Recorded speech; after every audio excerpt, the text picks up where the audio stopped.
Series 2, Day 2, Stop Seeking Approval. How to find your voice. Have you ever caught yourself saying yes when you really meant no? Not because you wanted to, but because you didn't want to disappoint anyone. I used to constantly rewrite myself to be accepted, shrinking my opinions, swallowing my discomfort, smiling when I really wanted to speak up, living for other people's approval, and slowly losing the sound of my own voice. Maybe that's where you are right now. Buried under pressure to be agreeable, likable, easy to love. But what if your voice, your real, raw, unfiltered voice, is the one thing you've been needing to trust all along? If this is your first time here, make sure to check out Series 1. It's linked in the playlist. That foundational 7-part series will help you build the mindset and emotional clarity you need to truly grow through this journey. You don't want to miss it, because today, we're going deeper. By the time you finish listening to this, I hope you'll begin to feel something shift. That saying no isn't selfish. That being different isn't rejection. It's self-respect. It's the beginning of self-trust. Here's the truth I learned the hard way. Chasing approval is a trap with no finish line. No matter how much you give, it's never enough.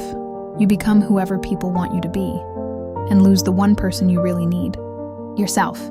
What changed for me didn't come from reading a book or hearing advice. It came from noticing when I was saying yes because I truly wanted to, versus when I said yes because I was afraid not to. That moment of awareness, that's where your voice starts to come back. Here's a simple reset to try today. Before you agree to anything, pause and ask yourself, do I actually want to do this? It sounds so small, but that question is a game changer because it interrupts the autopilot. Next, start practicing no. Not in big, dramatic moments. Start with the small stuff. No thanks. Not right now. I'll need to think about that. You don't have to over-explain or apologize. Saying no doesn't make you cold. It makes you clear. And clarity is a kindness, to you and to others. Now, let's be real. Not everyone is going to like your boundaries. Some people might pull away or push back. That's okay. You are not for everyone, and everyone is not for you. When you stop bending to fit into everyone else's mold, you finally make space for the people who love you as you are.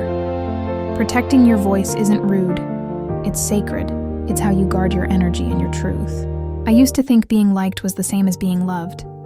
But I've learned true safety comes from self-trust, not approval. And trust starts with listening to yourself, even when it's uncomfortable, even when it shakes. If this speaks to something deep in you, please do go back and watch Series 1.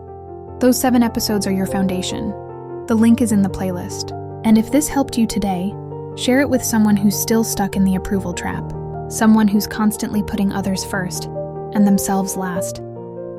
Make sure you subscribe if you haven't already.